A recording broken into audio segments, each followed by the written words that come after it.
fair. Okay. You know what I'm saying? Okay, so anyway. All right. Guess we'll just jump. Welcome to Neon Valley number 2. The second. The second. Hello. That's right. I am Scourge. You can call me Tyler. I'm Suku. You can call me Mitch or Mitchell. I go both ways.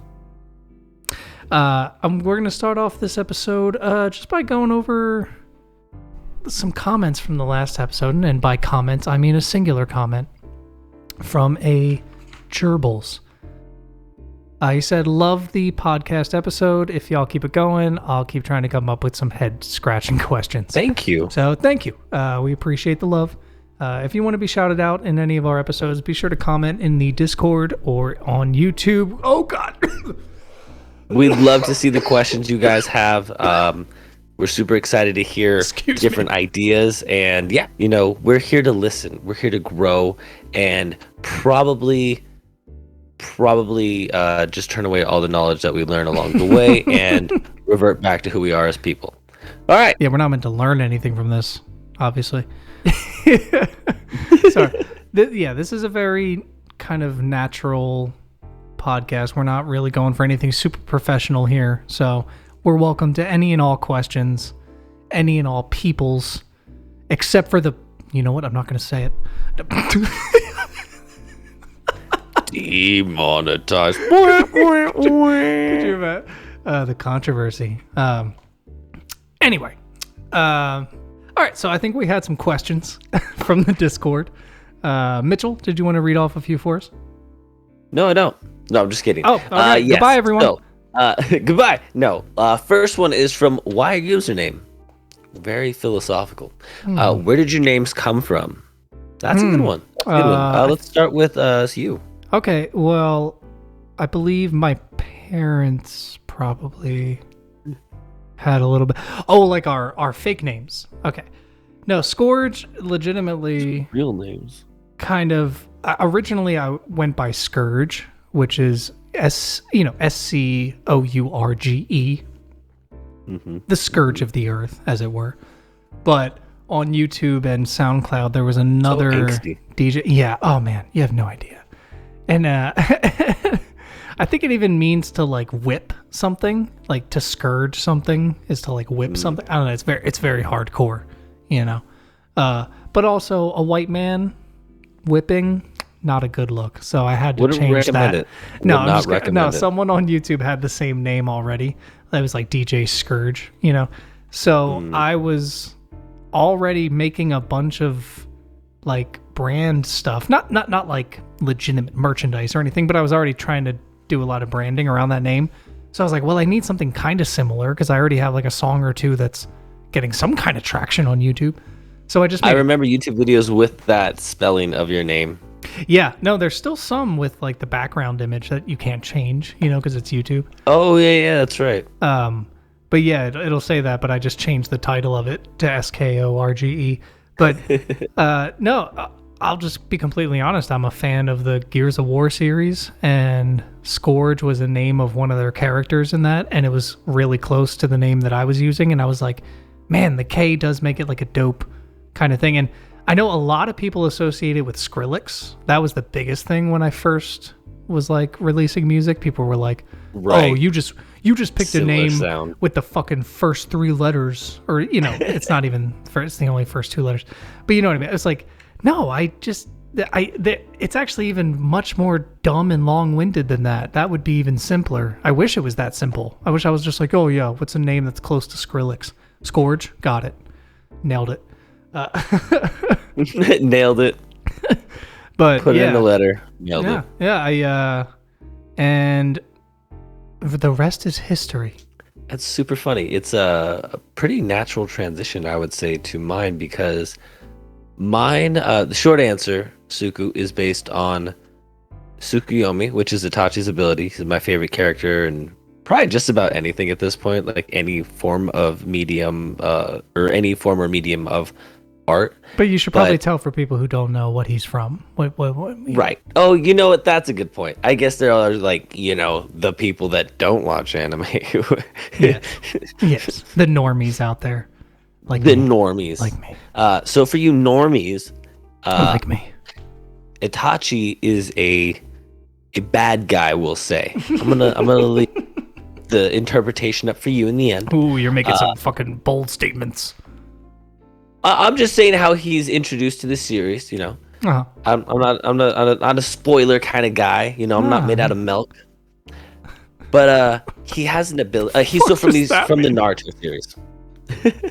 I don't spoil things. You know? Oh, okay. All right. I'm sorry.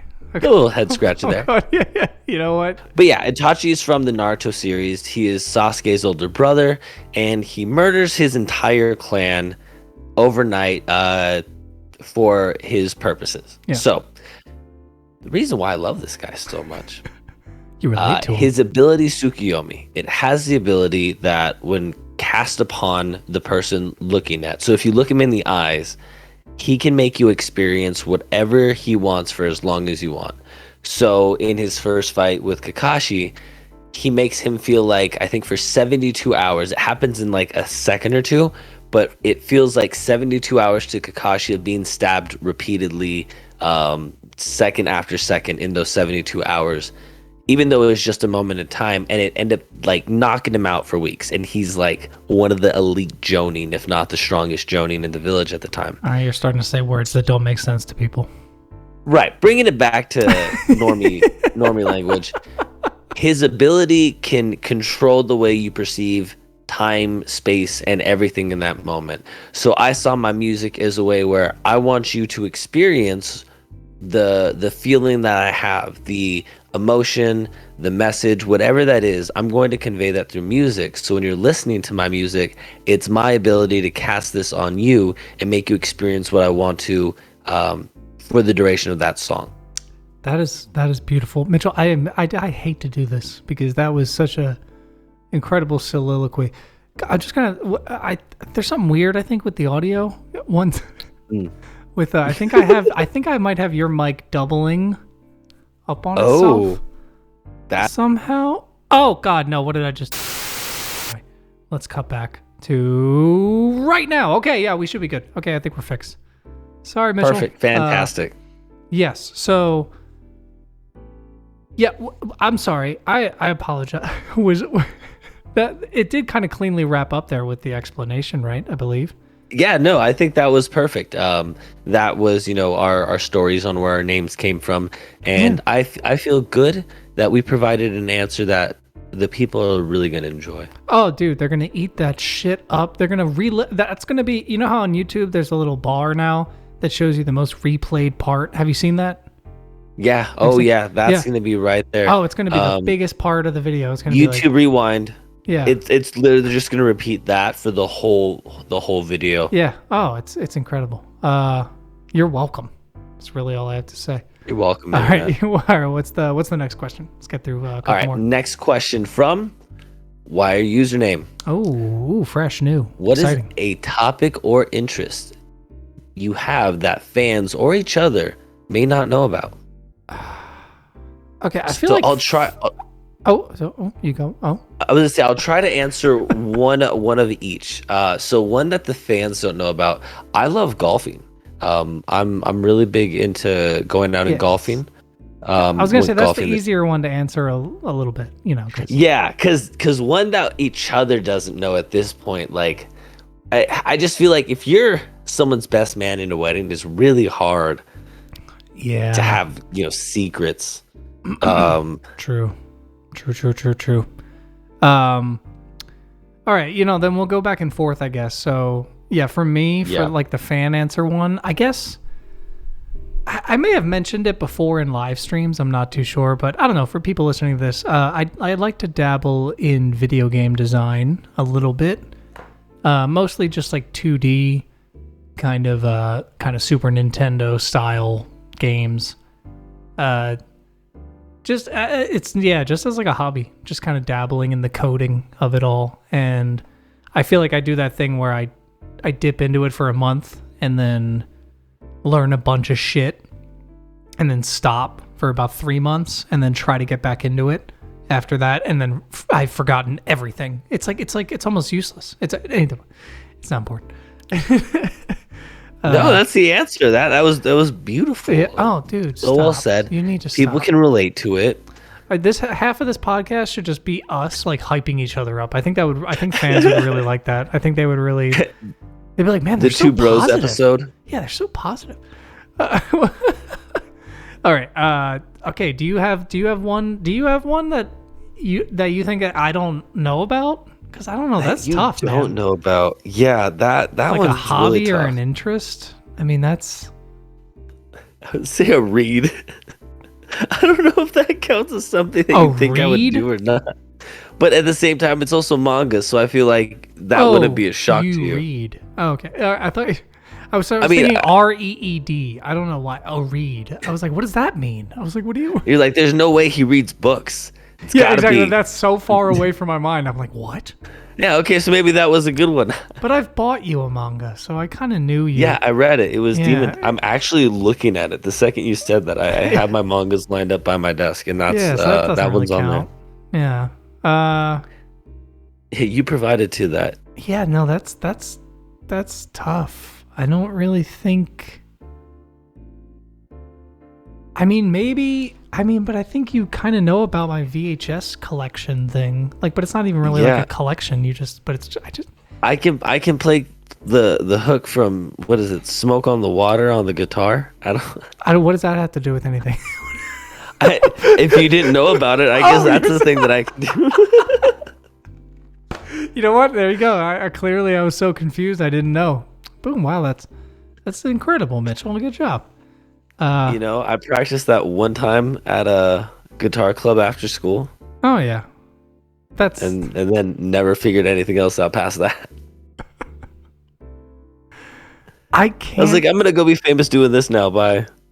I can't think of anything because I'm always so obsessed with showing people my hobbies usually, and I'm not usually trying to like monetize it or like trying to, but I like being like, oh, I You made create a art thing for others to enjoy. Yeah. Oh, I again, like I think you know about this, but I haven't done it for a while, but I used to do like clay modeling, and like I used to like making like horror monsters. Like I would make like masks and like horror Oh monster yeah. stuff. I do remember that, and I thought it was funny, especially with the clay monsters, because I'm like, I know like claymation like creeps you out in a way. Oh yeah, because that's the thing is I would never make them to like animate. Like I wasn't making that. But that in my is- mind, I'm like, it would be perfect. Like you have the figures for them. Yeah, I hate animation. Always creeped me out. I don't know why.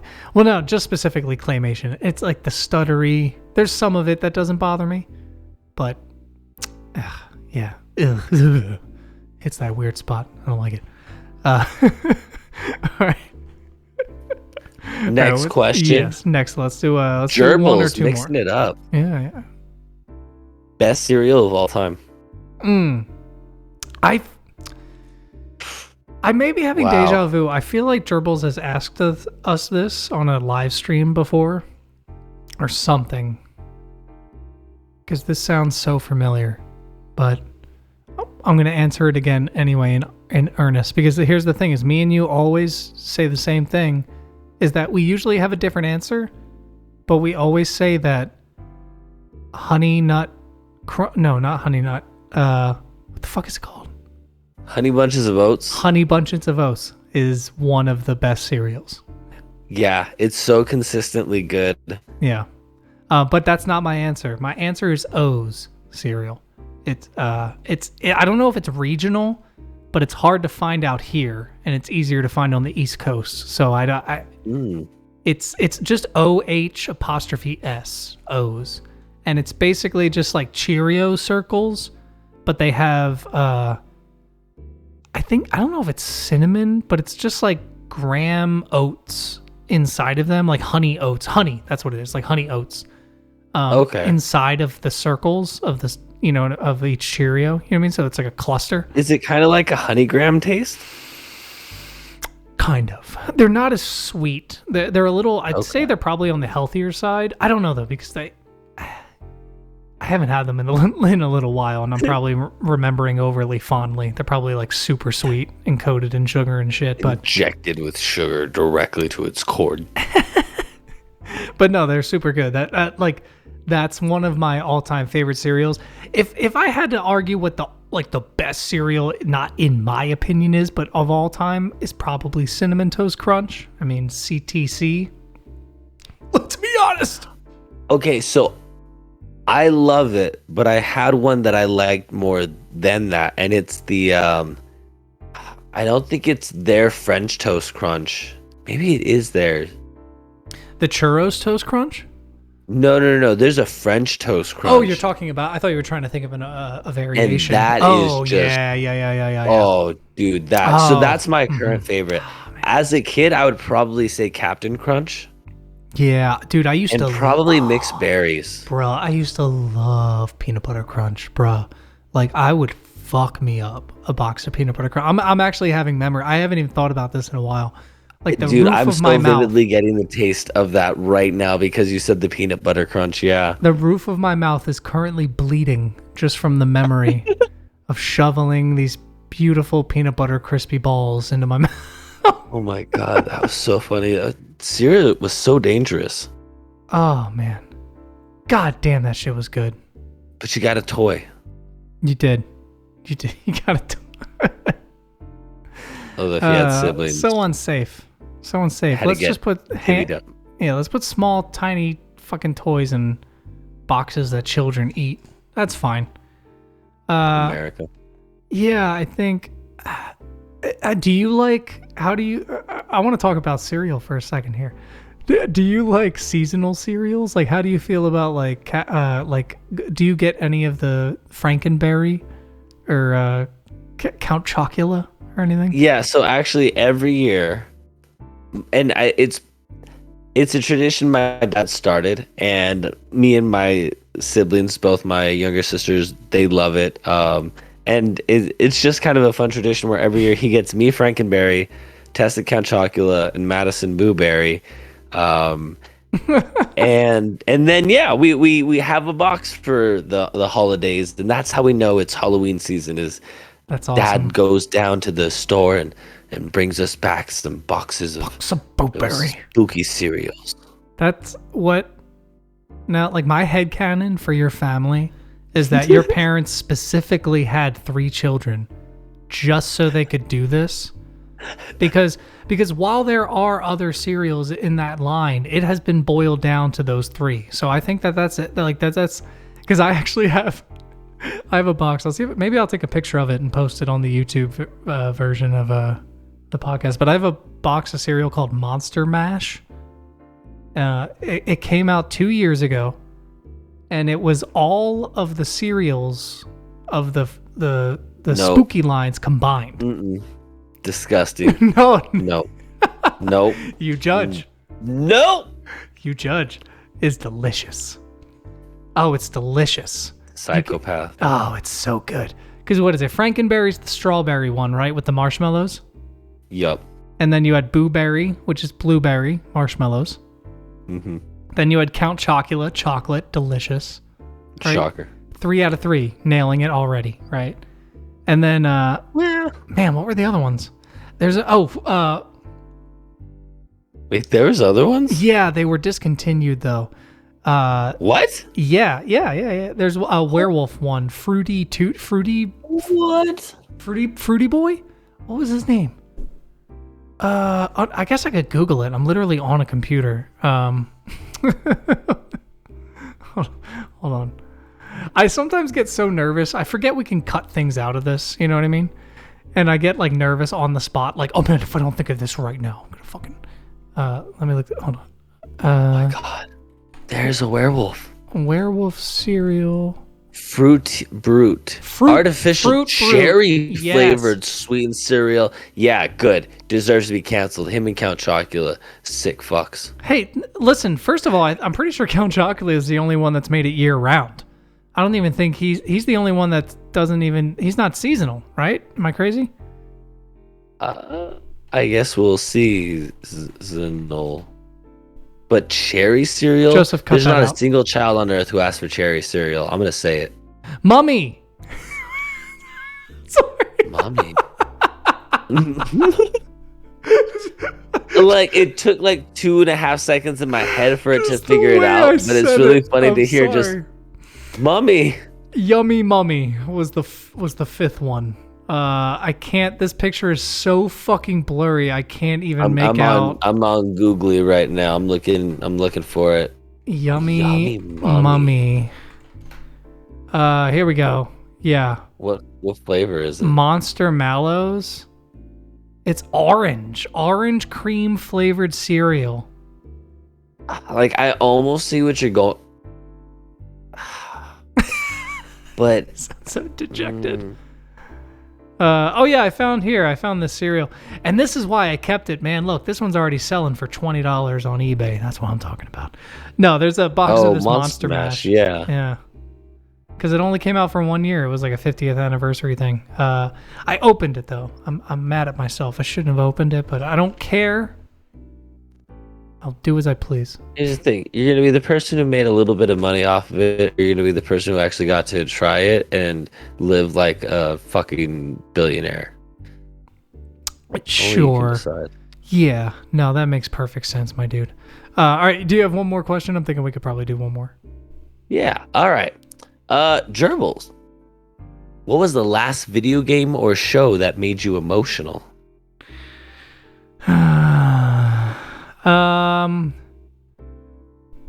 I'm assuming probably like movie too, right? Like I'm sure it's not just specifically video game and TV show. Legally speaking, I mean, it he is only did absolute- say that. Yeah, he didn't say that. No, because I'm a bit of a. Oh, I think I hit the microphone. I bet. Yeah, I'm a. I didn't hear anything. Oh, thank you. Stop. You're welcome. No, I am weirdly emotional when it comes to certain movies and like video games and TV shows. And I don't want to I don't want to use like pseudotherapy and use someone else's experiences to go through my own. But Rhett and Link of Really? well, no, I'm sorry, not Rhett and Link, but Rhett of Rhett and Link fame has talked about that he is the same way, and I guess his therapist told him that's because he usually pushes down other emotional things in his life. So during movies, he gives himself the excuse to like just let it all go. Yeah, and I don't know why I'm getting deep into this. I just think it's an interesting tidbit. Because it happens with me a lot. Like this for sure isn't the last one. There was more recently, but like the movie Soul, do you remember that Pixar? Yeah, that was good. That was really good. Oh, dude. But here's the thing is like the last like 10, 15 minutes or so, like tears. Like, and I'm not saying I was legit like bawling my eyes out, but like I'm talking having to dab my eyes, like legit crying from this movie. And that happens more often than not with these fucking films. I don't know how it happens. But I don't know. I'm trying to think of what the last one most recently has been. Yeah, same. Because I was going to say, for me, anime can usually get me there. And I think that's just due in part to how invested I get into the characters. For example, I've watched the entire Naruto series all the way up to Boruto. And I'm current. And I have got emotional equal times. The first watch through of it as well as the second. And it's funny because I'm not even the type of person that likes rewatching things that I've seen. So I think for me, it's all about the characters. So of recent, it might still be an anime, but just one more that I watched more recently. Like I think, and I Like you have one they specific. can, You can think of. yeah, they can move me. I think Chainsaw Man has really got me deep Really? invested into the characters. It's the balance of the violence, I was gonna say because the it sounds like a funny- joke. Like because I know about the show. I do know, and I know that the character it's almost kind of tongue in cheek because it's so like ridiculous. It's one of those, because of how ridiculous the characters are when they do these quick flashbacks into like their past. Sometimes you're just like, oh shit, It really gets you. fuck, okay, yeah. Or oh dude, like I get pissed every time somebody gets betrayed. Like fuck Goofy and fuck Donald. Oh, see, yeah, the Kingdom Hearts. See, I never really, Yeah, the I never controversy. really got into it. I'll be honest. Well, you know what? Okay, because he didn't really get specific. He did just say emotional, right? He didn't really say like, Right. There's a lot of different emotions. It yeah, doesn't have to be. yeah, because like I was saying, like I like movies can bring me to like that. Because even when I was saying like they'll bring me to tears, it can be a different kind of spectrum. Like some of them are legitimately sad, some of them are like nostalgic. Like I know like Toy Story 3, the end of Toy Story 3. Oh man. Oh yeah, that was a cheap shot. Yeah, which it almost made me mad that they should have made a killed Toy him. Story 4 because it was such a I good feel like ending. and I'll say I like Toy Story 4, I did too. but they should have killed him. Should have died. Throw him in the fire. Give the people what they want in ending. But yeah, no, like Hot that. take. But that was that was like a nostalgia, like, oh man, look at how much time has passed. Like, I wasn't really sad, but it was still a tearjerker, Oh, definitely. But even like recently, like I've been playing Death Stranding on Steam again. And how much do you know about that game? I'm trying to remember Death Stranding. It's the one with Norman Reedus. No, is that his name? Norman Reedus. Am I saying that right? The guy from Walking Dead. I don't think I played this. No. And it's the one. Yeah, that's his name. It's the one that was really hyped up as being Hideo Kojima's next big game. The guy who made Metal Gear Solid and the PT. Okay. Game and stuff, and obviously others. But when it came out, it just super underwhelmed because it ended up just being kind of what some people are calling a package delivery simulator, which is really hard to argue with. That game. Now I remember the game. That's with the little baby that you have on your chest. That you walk. It's like a weird. I don't remember the baby, but I remember having to deliver things. That's the thing, is it's so fucking head trippy. It's like, because Hideo Kojima is famous for creating these like worlds in his games, right? Where it's like, even in Metal Gear Solid, like even though it's a kind of straightforward military game from the outside, when you actually learn about the world of the game itself, it's like, what the fuck? There's these covert ops that are made of just like straight androids, and there's a vampire, and there's like you know what I mean? Like there's such trippy shit in his worlds. Yeah, he spends a lot of time in the world building, so that way it gives it much more of an atmosphere and character. Yeah, and the same thing happened in Death Stranding, where like in this world there's these babies. I mean, I don't know how deep I'm gonna get into the lore. I'm not gonna talk too much about it, but just like it's just crazy because you walk around with this baby who has like a direct link with like the afterlife, and I think it's supposed to be like this idea of like, death and life being a cycle. So like a baby who's almost still technically supposed to be in the womb is closer to the afterlife, so they can like connect to these like ghosts kind of things.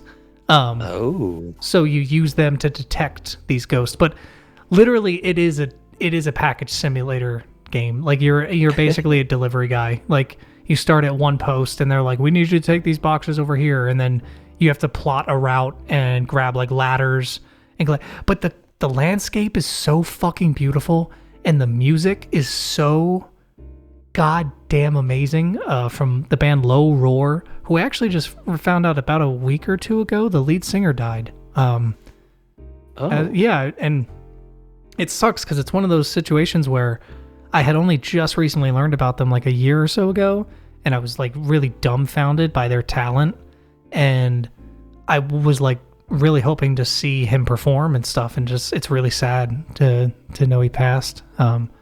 So condolences to their family and everything. I know they have no idea who we are, but yeah, it's really sad. But the music is so fucking good, and like while that movie, Jesus, legitimately, while I'm walking through this world and you hear this music, you just feel like so.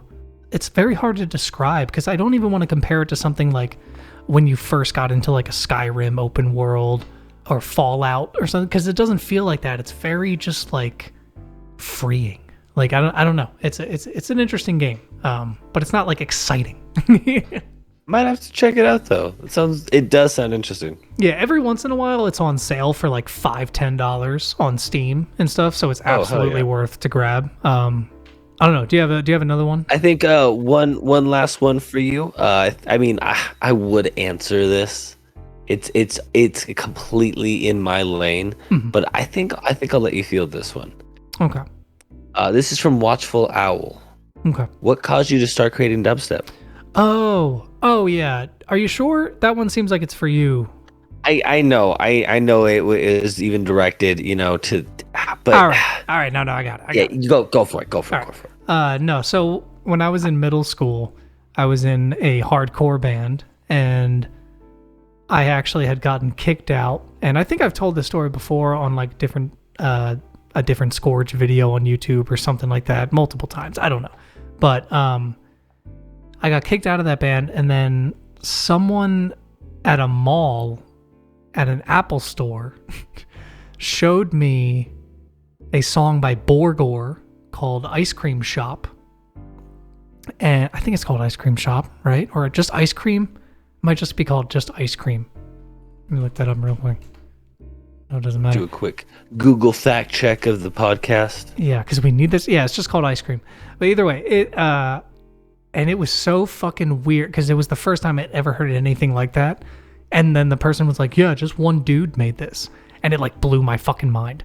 And I think it was just that kind of mix of the fascination of the music and then also having just been kicked out of a band, being like that, that fucking, well, man, I can do it on my own. That perfect storm of a combination. It really was, yeah.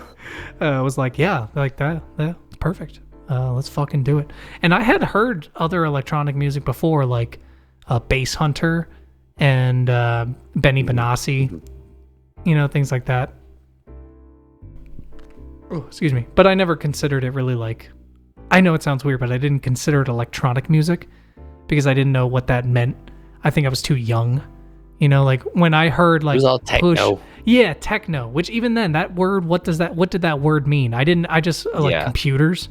Like I was too young to really know anything in that sense. But anyway, all right. I think that about wraps it up for the question section.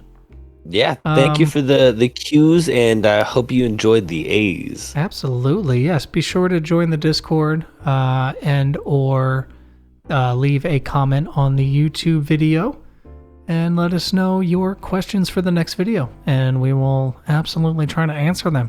Actually, there was technically one more question, but it leads into something I wanted to talk about anyway, which was the Video Game Awards. Oh, yeah. Which you said before the podcast that you didn't know what that was. You didn't know what it, in general, you didn't know it existed. So, right. Yeah, I'm going to explain. So, so video games are a thing that we play sometimes. And there's people who then vote on what the best video games are in certain categories. People are like you and me. They're like... I'm sorry. I know. I just like the idea of having to explain deeper. Okay, and by you and me, I mean... I'm talking about the philosophical ideas of the very sense of self. Like, who are you and I? No. And then we're talking about stuff. We're talking about the Socratic thought of... No, okay, no, there's a few things... Okay, did you watch the trailer I sent you for the Judas game?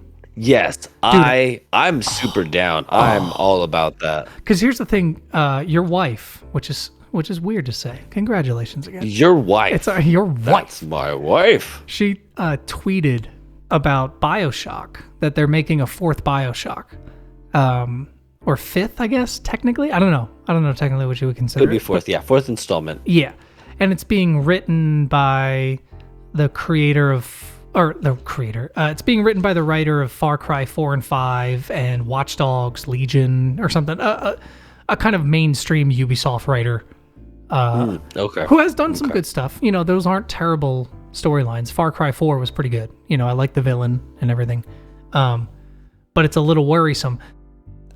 That's what's funny is that right when I learned about that, literally the Game Awards was the same day, and they announced this Judas game, which is from a different company, but it's being spearheaded by the people who did the original BioShocks.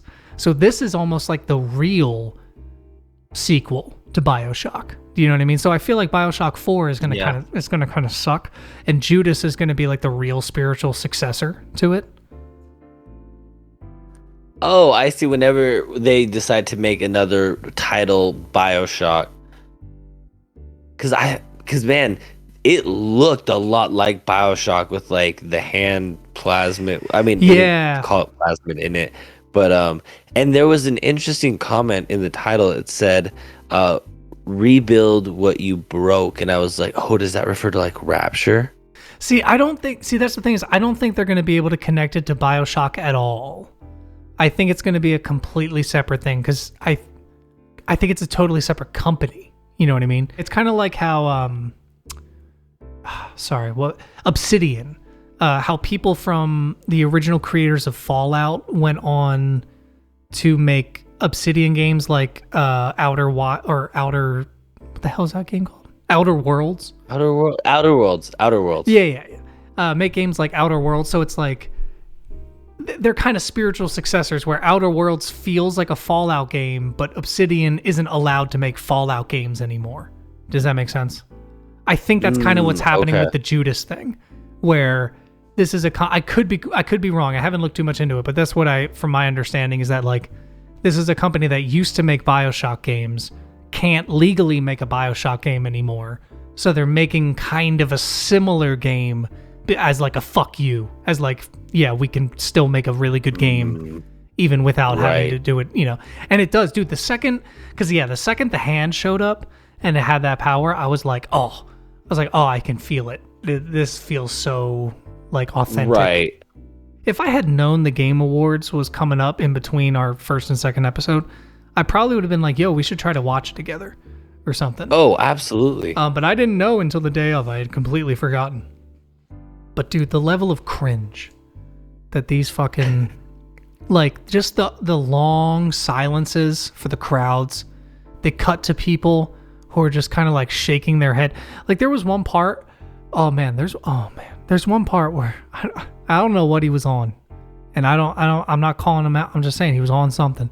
But Keegan-Michael Key from Key and Peele fame, he came out to do a presentation for Super Mario. He came out to like present a short scene, and he went on this whole like tirade, which I think he thought it must have been a joke that Nintendo like made him do. Do you know what I mean? Because like, okay, because he came out and he was just like, now I know what some of you are thinking with this controversy about Toad. Is it a hat? I'll tell you what, no, it's a cap. And then he pauses, waiting for people to like laugh, and he's like, you know, like a mushroom cap, because it's like a cap. No, wait, hold on. I see the confusion, because some people call a hat a cap. And like, dude, it's fucking silent. Like, it is silent in the crowd, and it's cutting to people. Oh, jeez. And they're just like, and he's saying it like it's a joke. Like he has the punchline delivery, like the setup punchline delivery, right? Where it's like, now hold on. Oh, okay, I see what happened. Like, and you're supposed to laugh, but it was it wasn't funny. Oh, that's weird. Yeah. Oh no. Yeah, man. It's really bad. And then he's like, okay, anyway, watch this fucking clip. And then everyone fucking whoa screams when Chris Pratt says something. It's really strange because it's cool to see something like video games have such a very high quality award show. It really has come a long way. Like the stage is super impressive. They had Al Pacino come out. Oh my god. Yeah. Which at one point he literally just goes, I cannot read the prompter. It's too far away. Oh my god. But even he looked like he was having a good time. Like it wasn't too bad. But here, biggest news: Elden Ring won, man. Elden Ring won Game of the Year. Nice. That's a good thing, right? Yes, it is a good thing. It's a great thing. Now I don't want to speak too much because I know some people were really hyped on God of War winning. Pokemon did deserve it. Pokemon wasn't even. I think it may have come out too late, or I don't even know if they put themselves into the running or something. I don't know what happened. They didn't want to make everybody feel bad. Yeah, that's probably what it was. No, I think that one may have come out for the 2023 cycle. I think it came out too late, or they didn't submit it. I have no idea. But the funniest part though is that Ragnarok. It's one of those things where when you look at the list of what won in different categories, it's like Ragnarok won best graphic design. It won best narrative. It won best like UI intuitiveness or some shit like that. I forget. It won all these things, and then Elden Ring wins best game of the year. And it's like, you can have the best in everything, but it doesn't make you the best. Yeah, the sum of its parts is not the equal of the whole, or whatever the fucking quote is. You know what I mean? Like, apparently that's true, because yeah, it didn't bring it home, but that's good. I'm glad I made this note, Mitchell. This is almost specifically for me and you, but maybe it'll excite a few people. Who knows? There's a new game coming out called Party Animals, from the makers of Gang Beasts. Ooh. Yes. And it's basically exactly what you think it is. It's like a fully updated next-gen Gang Beasts, like, battle royale. Like, but there's a bunch of different game types now. So it's not just fighting each other. Yeah, it looks like a lot of fun.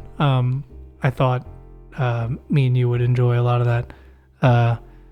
Yeah, there weren't too many other game announcements that I was super excited about. No Elder Scrolls 6 confirmations. No, there was. I mean, they kind of already announced that they were working on it. It's just. Yeah. It's like, so many they did announce Death Stranding 2. So that's pretty exciting. So now I definitely need to finish Death Stranding 1. Because there's a... Yep, in the 3-hour cutscene. Yeah, exactly. There's a solidified reason to do it. There's a game called Crime Boss Rockay City coming out. That, it's basically just exactly like Grand Theft Auto. But it looks kind of fun.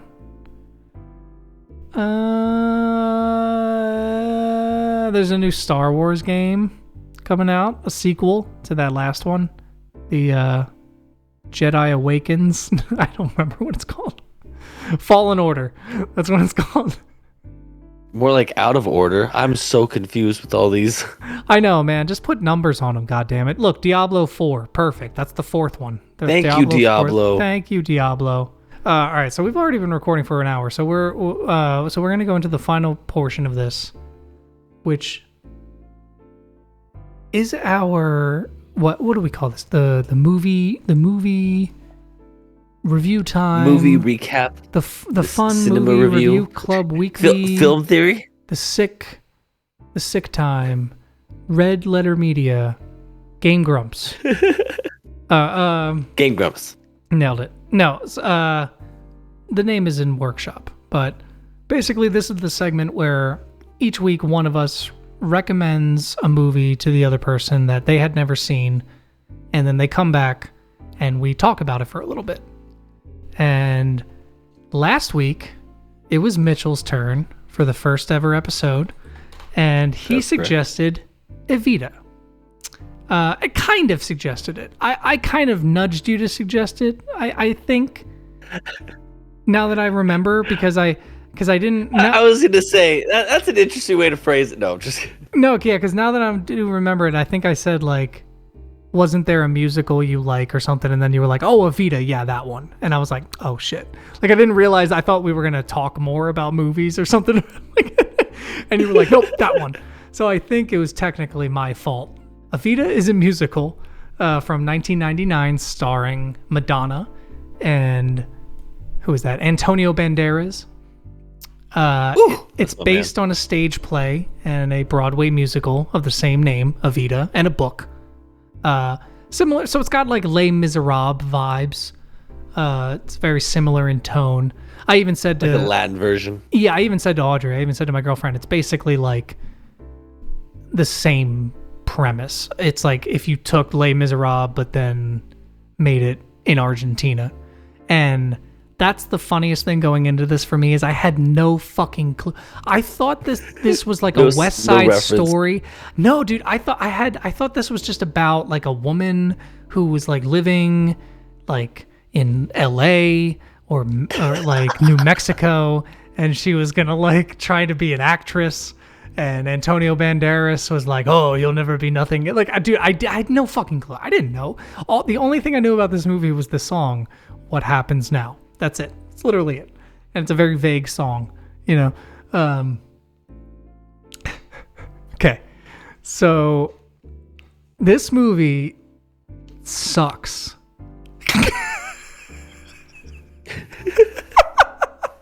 Oh no! Okay, it doesn't suck. Let me ask you this. It doesn't suck. I'm being hard. Do you know this is based on a true story? It genuinely does not suck. Yes. And here's the thing. Okay.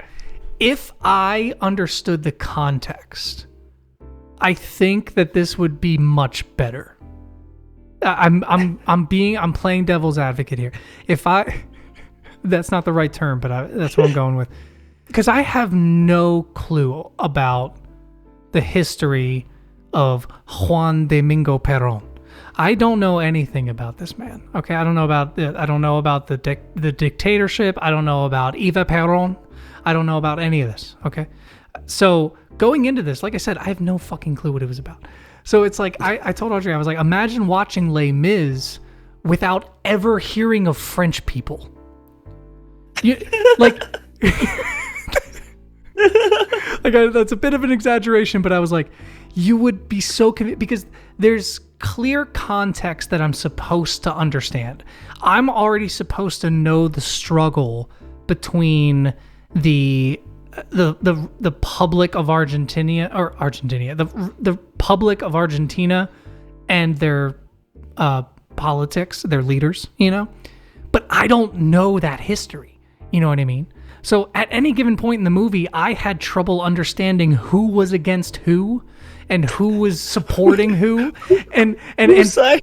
Yeah, whose side is who fucking on? And Antonio Banderas, whose fucking character did he play? So was he just kind of an overarching character that followed Eva? He represents the people and how they felt towards her at that time. Okay, I yes. believe. And he clearly played multiple people throughout the movie.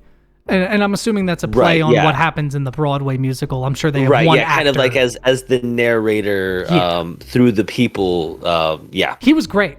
Oh, like I have some notes here. Like, okay, so I said it's a little confusing at first. The beginning was because they have a few flashbacks that kind of don't date themselves. So you're at a couple different funerals and you're just like, wait. You're like, I know it's a flashback, but when the hell did this happen? No, not even that. I didn't even know it was a flashback until someone said Eva. I was like, oh, that's a younger Eva.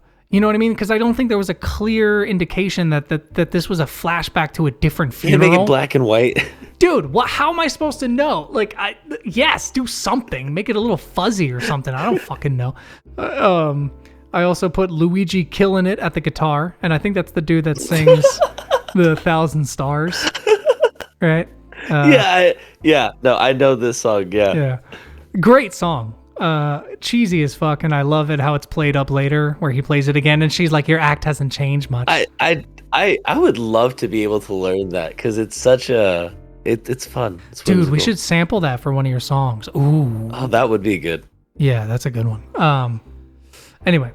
So yeah, before I go too deep into my experience, like I already have, what is your history and memory with this movie and your feelings about it? The movie overall? Yeah, I guess. I mean, you can get into specifics if you remember specifics, but yeah, just overall.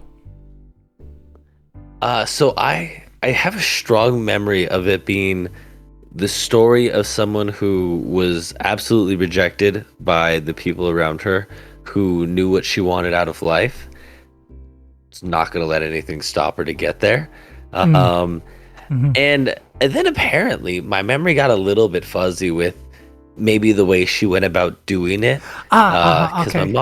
my mom had brought to my attention recently that she kind of wasn't on the best side of things. She did a Okay. lot of, All right. This is and I starting to was make like, sense. huh.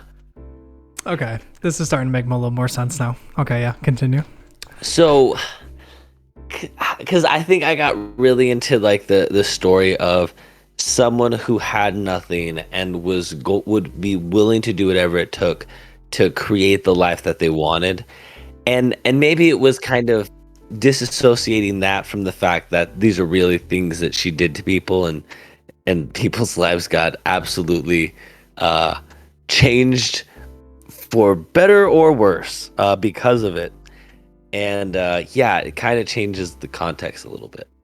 Yeah, it's such an interesting movie. Like I feel like I don't know if maybe purposely it's been swept under the rug by Hollywood or something because it's just so it feels like it doesn't have any moral rule to it. Does that make sense? Like they It's like a history lesson that they're just like, we're going 100 billion% on the production value for this. but even for the history lesson part, like I don't even because I'm sure it's not 100% accurate because it's dramatized. It's a musical, written. It's a play that somebody wrote about. It's like Les Mis, kind of. I mean, obviously not exactly like Les Mis because I think Les Mis uses fictional characters while this one is about a real person. But you know what I mean? Where Right. it's still fictionalized to create more drama in certain parts, and hype up things. But even then, it didn't feel like it had any kind of like more like nobody stepped in and said like, oh, this is wrong. What you're doing is this is right. Because even What message does this? but even because even near the beginning of the movie, like for example, she is introduced through Antonio Banderas singing, and he says up until she was 15, she had terrible luck and all this stuff until she met Luigi and starts sleeping with him, and then it's made very clear that Luigi is not 15 by any Yeah. means. And then, but that is never, because here's the thing is that it's not like the movie has to look at you and say underage sex and condole, make sure that you consent is, it doesn't have to do that. You don't have to point directly at the person and say that. But my thing is it's never even brought up. And I guess it's just a different time. Is that supposed to be the thing? I guess. True, because this was, I think, World War One is like the time era of this movie. 1923, Yeah. 26, I think it said something like that. Yeah, so I get that it's a different time, but it felt so weird that wasn't, nobody was like, oh, he's such a creep. Like they were almost kind of like, ooh, look at him, like he's really coming on to you. This is really romantic. Like, and I was like, this is fucking weird. Like, is this supposed to be It's weird? fucking disgusting. I guess it's just viewing it through this lens of 2022, You're right. but I couldn't help but feel weird. But it's like your mom said that, like, I think that maybe throughout time this will be viewed differently because she does make her way up through the ranks. Like you were saying, like she starts off as nothing. She uses it, like, I guess we'll kind of go through the plot a little bit as we're talking about it for people who haven't seen it. She convinces Luigi to take her to Buenos Aires, to be the next big thing.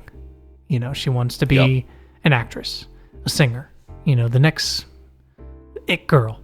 And she has her big number, stand back, Buenos Aires, or whatever. And that's the next point I'm going to make.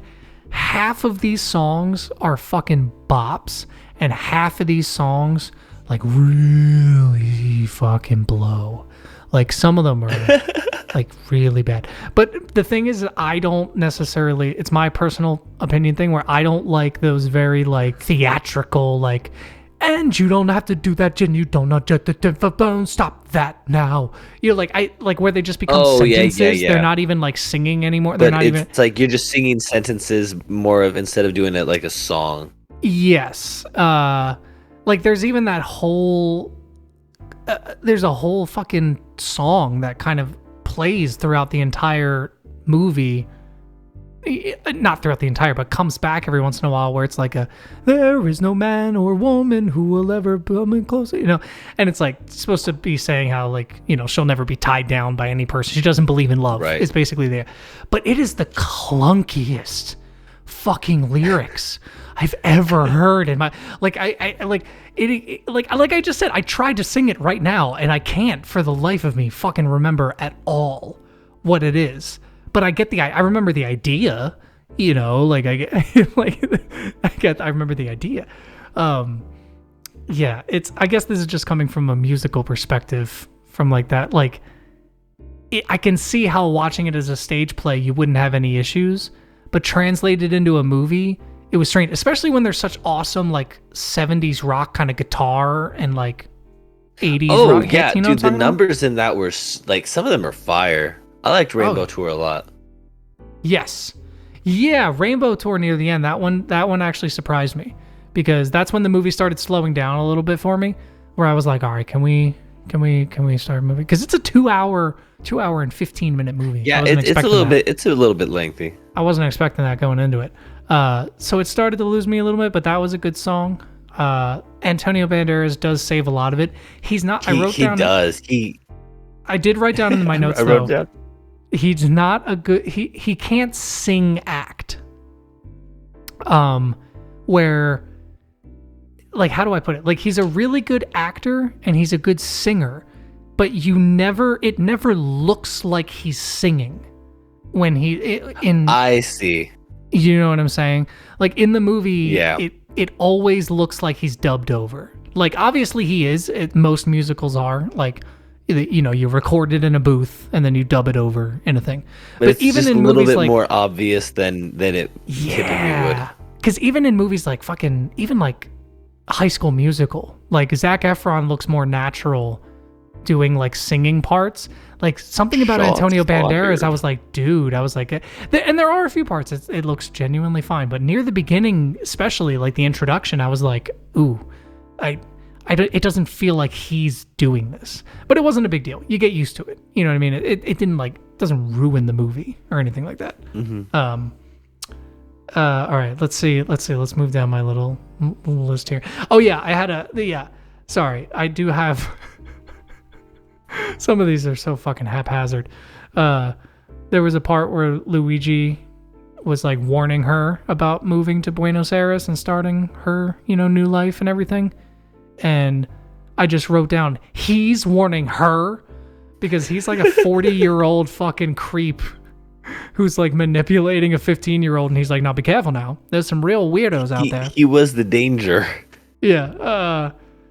And that was the weird part. So there's this whole thing about them going to Buenos Aires, and then they just quietly walk back to his house, and then he has a wife, and then he's just like, okay, bye.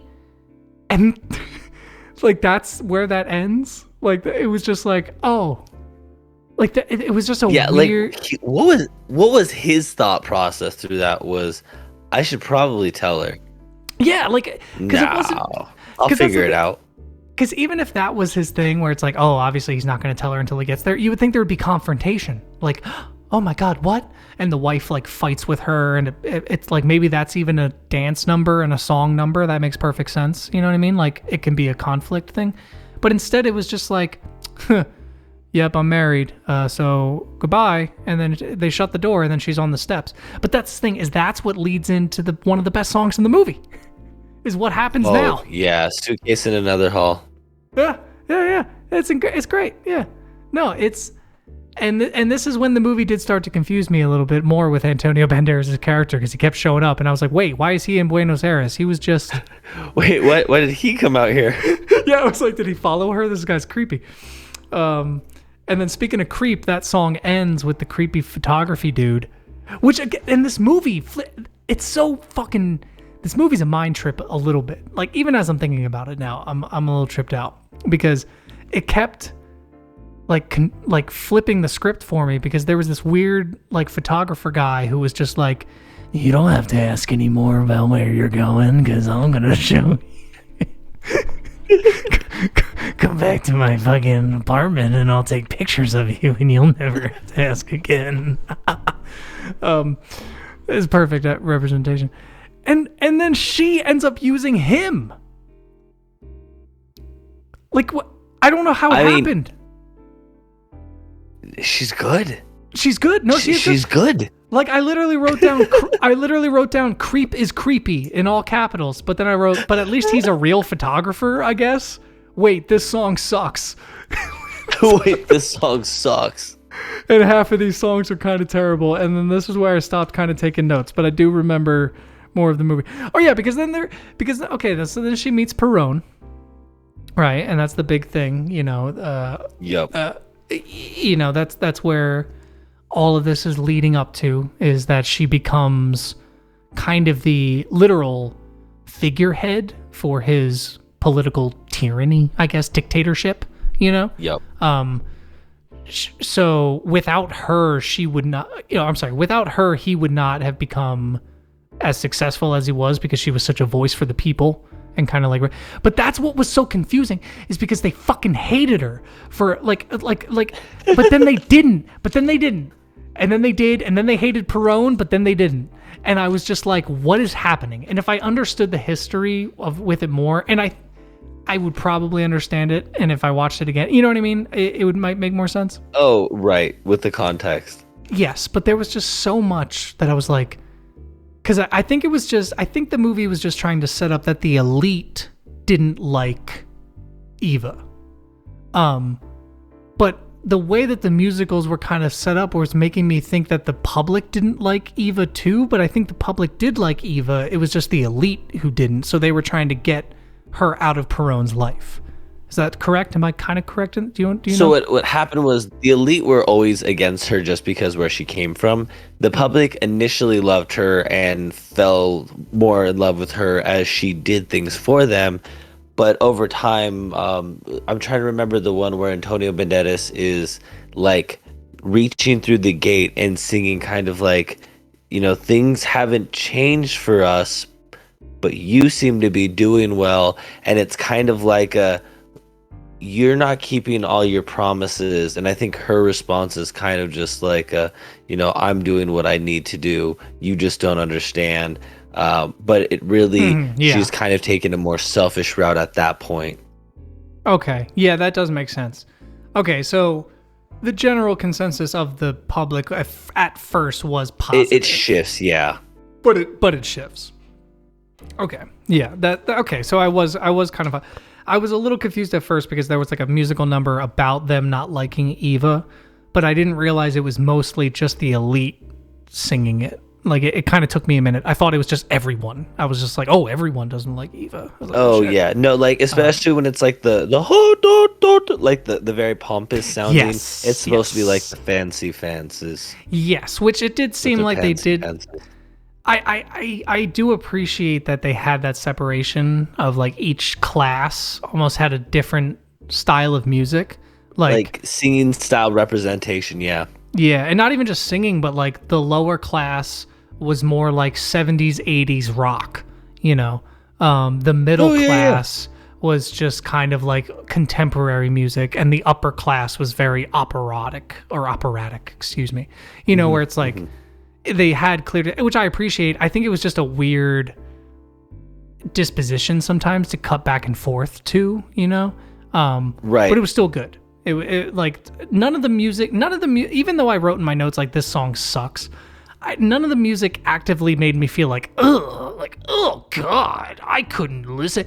I think just for standards that I have now with like from musicals I've heard, where I'm just like, oh, that could have been worded better. That was kind of clunky. Like, I think a lot of older musicals felt the need to convey ideas over the musicality. You know what I mean? Like they were like, well, I'm just going to say something. Like I'm going to say a complete fucking paragraph of an idea and I'm not gonna make it rhyme because it doesn't rhyme, and and that's fine. And it's like, okay, it's fine. Like, okay, it's fine. But yeah, that happened like multiple times in this movie where there was songs that just kind of rubbed me the wrong way because of that. But yeah, anyway, so yeah, after that, that's where the movie, like I said, I stopped taking notes because other than the Rainbow Tour, there wasn't much. I mean, there's obviously of course, the song that I didn't know was from this, but I had heard multiple times throughout history. Don't cry for me, Argentina. Yep. Yeah, Yep. Had no clue. No clue that was from this movie. So that was a nice little twist. I was just like, oh, it's like, how about that? I know this song. You're that's like, oh my gosh, that makes so much sense now. Yeah. That's like when I found out. I didn't know that Memories was from Cats. The one that's like Memories all alone in the moonlight. That's from Cats. But I only knew that from School of Rock, where Miranda Cosgrove sings it. So I didn't fucking know what it was from. So yeah, I don't think I know that song. Yeah, you shouldn't. Cats is terrible. You should. And by the way, my recommendation for this week is Cats. No, oh no, I was about to be not. like, fuck you. Oh no, I did have something. I have one more thing in my notes. I don't know who the hell is still listening to this. I imagine there's one really passionate Evita fan who's loving this. You know, but there was So she climbs her way up the social ladder, you know, and there's that whole song about her literally using people. And I think that's what your mom was referencing before, where she was like, she just kind of like, I mean, one of the songs literally calls her a slut and a bitch. And I was very surprised by that. Bitch. That's right. It's really harsh. And I like that. I was like, oh. Yeah, I was like, oh my God. I don't know how the movie wants you to feel about Eva. And I think that's the point. I don't know. Right, they're not going to lean into any one way too much because she's just human who did what she did, and yeah, it's a very strange kind of view. I mean, I was feeling vibes of the new Elvis movie. I don't know if you've seen that one yet. Which one? Elvis. There's a new Elvis movie? Oh yeah. It's like a biopic, but it's like, no, it's really good. It's in this kind of style, you know, like musical thing, using all of his music, and it does kind of frame it in a way, especially his producer or manager, where it's just like, were they good people? You know, like, did he take advantage of Elvis, and like, did Elvis take advantage of, you know, black music and culture and things like, you know, it kind of asks those questions. Right. So, but it doesn't blatantly make them out to be bad people. It just kind of goes like, hey, these are things that they did. You know, were they doing it on purpose? Were they doing, it's, and that's kind of how this felt. Yeah. So I don't know. Do you have anything else more you want to say about it? What would you give it out of 10? What would you rate it? Well, give me your rating. I want to hear your rating first, and then I'll give you. I would say. I would want to say 8 out of 10 just for it being something that I've always enjoyed. Historical context might change that maybe down to a 6. But I overall enjoyed it, and honestly, I'm just a huge fan of Antonio Banderas, so that made a huge part of the movie for me. Oh man, when he first started his song in the bar, all I could hear was Puss in Boots, and I had to control myself. I had to like 2022 me had to be like, no, just take yourself back, pretend he's not Puss in Boots anymore. Everything's fine. Serious? Okay, you give it an 8 out of 10. I give it a C minus. No, that's a little too harsh. C, a flat C. C minus is a little too harsh. Minus, I wouldn't give it a minus. I would probably watch it again under the right context, but I'm not rushing to see it again because it's slogged on a little bit. I feel like they could have cut out some things There was very long dance scenes that didn't really do much. And I think just for the time, like, Right. musical movies were new. You know, like, not new, but, like, there weren't... I know, like, musical movies have always been around. That's kind of a thing. But, like, I think taking a Broadway musical to a movie like this to make it feel like a feature film was kind of a newer thing. So I think it was... For that, I can give it more credit. Like, it did do really well. But yeah, I give it a C. I give it a C. Yeah. All right. Yeah. So what is the recommendation for me for this week? Gremlins. It's the 1984 classic. Have you seen it? If I did, it's when I was like a little kid and I don't remember it. I know the premise and what happens, but I could. Hey guys, Scourge here. So it seems that in the last few minutes of our podcast, we had an audio technical error, which caused a few minutes of our podcast to go missing, which is totally fine. We're not upset at all. We're still new. We're still figuring this thing out, so we appreciate you hanging around. Next week, we're going to talk about Gremlins. We're going to talk about Christmas. Thank you for joining us.